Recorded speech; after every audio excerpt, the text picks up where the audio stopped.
shadow kadono tuhi kai tinanga bangalong macamnon ngalong basyowen na shadow kadono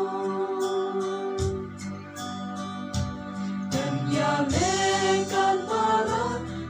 ken mau ka jinsen en ken tiwa ka tle ban no ka jingmen en jam lut ka mansim ban rit ka donon en ko buya utrai ban yai long kinong mon en jam lut ka mansim ban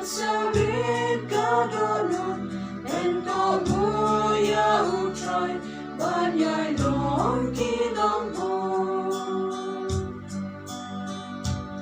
en just en shahi